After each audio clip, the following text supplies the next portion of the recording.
हम लोग यहाँ आपके पास आए हैं, हम कानूनी मदद देने के लिए भी आपको पूरी तरीके से तैयार हैं। एक एक व्यक्ति के जो गोली लगी है, एक एक व्यक्ति जो घायल हुआ है, उसको ना सिर्फ कॉम्पेंसेशन दिलाई जाएगी बल्कि खट्टर साहब को, अमित शाह जी को और प्रधानमंत्री जी तक को और यहाँ के जितने भी पुलिस के भ्रष्ट अधिकारी हैं उनको सज़ा दिला के जेल में भेजने का काम हम वकीलों का है। हम वो भी वादा आपसे करने आए।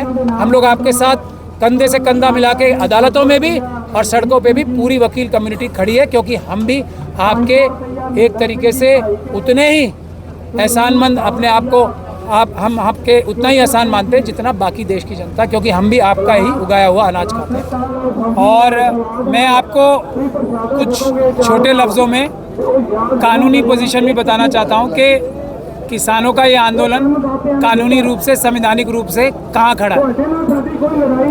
ये देश की जनता देश की मालिक है। ये बाबा साहब डॉक्टर भीमराव अंबेडकर का संविधान कहता है एक एक नागरिक इस देश का बराबर का मालिक है। किसान मालिकों में भी कुछ ऐसे वर्ग हैं, मालिकों में भी जो मालिकों में भी ऊंचे हैं थोड़े। क्यों ऊंचे हैं? क्योंकि वो पूरे देश के मालिकों का पेट पालते हैं। उनके बगैर सारे मालिक भूखे मर जाएंगे। तो इसलिए किसानों की इज्जत मालिकों में भी ज़्यादा है। तो एक तो बात ये आपको समझ लेनी चाहिए। दूसरी बात, ये महत्वपूर्ण बात ये है कि ये सरकारें जो हैं, प्राइम मिनिस्टर हो, चीफ जस्टिस ऑफ इंडिया हो, चीफ मिनिस्टर हो, मंत्री हो, आईएएस ऑफिसर हो, कैबिनेट मिनिस्टर हो, चीफ सेक्रेटरी हो, ये सब आपके हमारे देश की जनता के नौकर हैं। देश की जनता के नौकर हैं। ये मैं आपको संवैधानिक और कानूनी बात बता रहा हूँ। ये नौकरों को आप लोग और हम लोग इसलिए चुनते हैं कि वो जो आपका पैसा है बजट में जो लगता है, वो आपका, मेरा, देश के मालिकों का पैसा है। कोई चाय बेच के प्रधानमंत्री इतने पैसे नहीं कमा सकता कि एक किसान का भी 5 किलो अनाज पहुंचा सके एक महीने में। तो ये पैसा भी आपका और हमारा है। तीसरी महत्वपूर्ण बात, देश के सारे नागरिक अपने अन्नदाताओं के साथ खड़े हैं। देश का एक एक नागरिक, कुछ लोगों को छोड़ के जो आरएसएस और बीजेपी के और उनके सहयोगी हैं और अडानी अंबानी जैसे चोर हैं, वो चाइना के साथ मिलकर। अब किसान लड़ाई किसकी लड़ रहे हैं ये भी समझना महत्वपूर्ण है। किसान अपनी लड़ाई नहीं लड़ रहे हैं। किसान देश के हर एक नागरिक की अन्न सुरक्षा की, खाद्य पदार्थों की सुरक्षा की लड़ाई लड़ रहे हैं, क्योंकि चाइना और जो ये विदेशी कंपनियां हैं उन्होंने मिलकर साजिश की है कि देश के किसानों की जगह, जैसे चाइना, अफ्रीका, यूरोप और साउथ अमेरिका में चाइना जो है ज़मीनें खरीद रहा है वहाँ के धन्ना सेठों के साथ मिलकर, उसी तरीके से चाइना के लोग इंडिया की किसानों से ज़मीन छीनना चाहते हैं। तो आप लोग देश के हर एक नागरिक की लड़ाई लड़ रहे हो। अगर ये ज़मीनें अडानी अंबानी ने छीन ली तो आज मैं एग्जाम्पल के तौर पे बता रहा हूँ, जो अनाज हम 1 रुपये का खरीदते हैं वो हमें आने वाले 2-3 साल में 100 गुना ज़्यादा रेट्स पे खरीदना पड़ेगा। तो पूरा देश इस बात को जानता है और पूरा देश आपका गोली खाकर, लाठी खाकर हम सब लोगों को सस्ता अनाज दिलवाने के लिए, सस्ता खाना दिलवाने के लिए आपका रेडी है। हमारे पास शब्द नहीं है जो किसानों का धन्यवाद कर सके। अब मैं इन चोरों की बात करता हूं जो बेईमान नौकर प्रधानमंत्री और दूसरे पदों पे बैठ गए। वो चाइना और अडानी अंबानी के साथ मिलकर देश की किसानों को और देश की जनता को खोखला करके, जैसे 4000 किलोमीटर जगह चाइना ने छिनवा दी ना, ये काम देश के अंदर भी करना चाहते हैं। तो पूरा देश आपके साथ खड़ा है। सुप्रीम कोर्ट के हमारे एक जज, ये वकील थे जो हमारे प्रेसिडेंट हमने जिन्हें जिताया था, उन्होंने किसानों के खिलाफ एक चिट्ठी लिखी।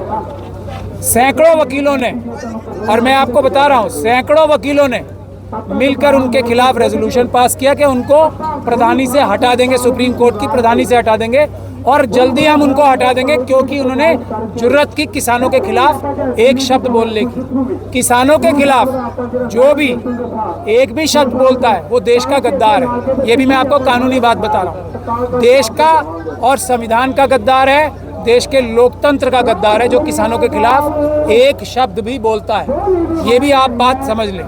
तीसरी बात ये जो पुलिस के जरिए पुलिस के जो छोटे कर्मचारी हैं जो कि बाध्य हैं अपने भ्रष्ट अधिकारी जो उनके सर पे बैठे हैं उनके आदेश मानने के लिए, तो मैं उनको भी कानूनी सलाह देने आया हूं कि ये बात वो अच्छे से समझ लें।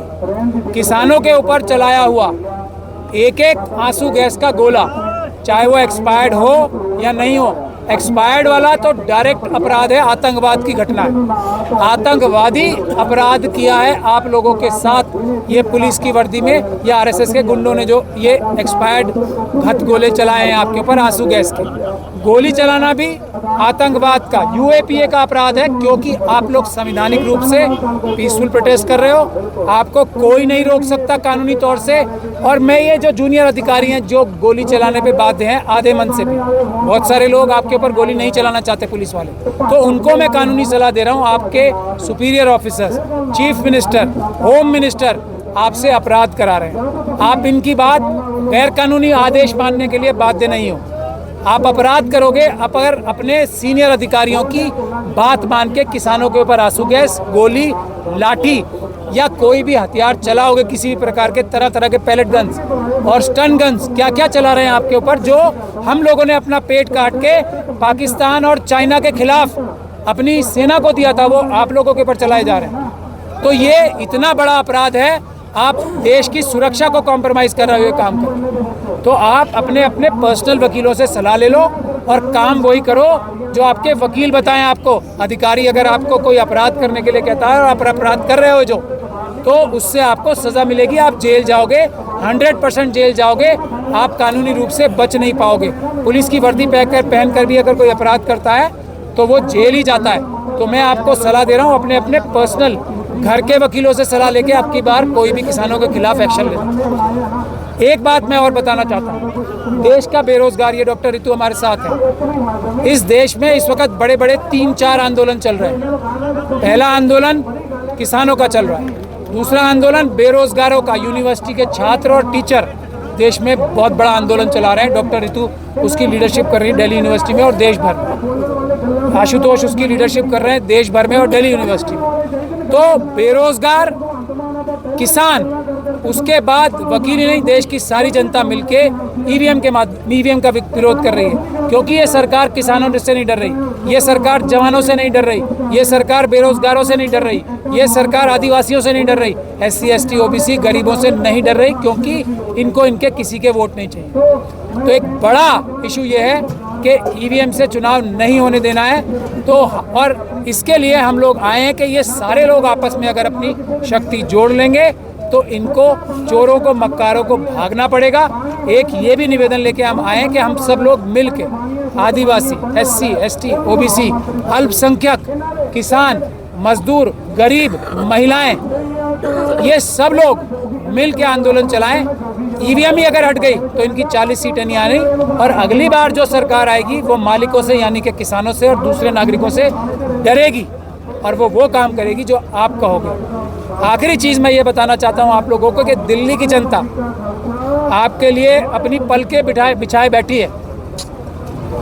अगर कोई परेशानी क्रिएट कर रहा है तो वो दिल्ली की जनता को, दिल्ली पुलिस के भ्रष्ट अधिकारी और यूपी पुलिस के भ्रष्ट अधिकारी बॉर्डर्स पे, अभी हम दिल्ली से आ रहे हैं तो जगह जगह बॉर्डर्स पे आप लोगों के मालिकों के डर से जगह जगह बैरिकेड लगा रखे हैं, तो उससे हमें परेशानी है। किसानों के लिए तो हम, एक बार आप हमें मौका दे रहे हैं, हम आपका पेट कुछ दिन का खाना खिला सकें, ये मौका हमारे पास बार बार कब आएगा? दिल्ली की जनता आपका बाहें फैला के, आपका पलके बिछा के इंतज़ार कर रही है, तो किसी की उसमें बात में मत आना आप। और इसीलिए हम लोग यहाँ आपके पास आए हैं, हम कानूनी मदद देने के लिए भी आपको पूरी तरीके से तैयार हैं। एक एक व्यक्ति के जो गोली लगी है, एक एक व्यक्ति जो घायल हुआ है, उसको ना सिर्फ कॉम्पेंसेशन दिलाई जाएगी, बल्कि खट्टर साहब को, अमित शाह जी को और प्रधानमंत्री जी तक को, और यहाँ के जितने भी पुलिस के भ्रष्ट अधिकारी हैं उनको सज़ा दिला के जेल में भेजने का काम हम वकीलों का है। हम वो भी वादा आपसे करने आए। हम लोग आपके साथ कंधे से कंधा मिला के अदालतों में भी और सड़कों पे भी पूरी वकील कम्युनिटी खड़ी है, क्योंकि हम भी आपके एक तरीके से उतने ही एहसानमंद अपने आप को, हम आपके उतना ही एहसान मानते हैं जितना बाकी देश की जनता, क्योंकि हम भी आपका ही उगाया हुआ अनाज खाते हैं। धन्यवाद। निहाल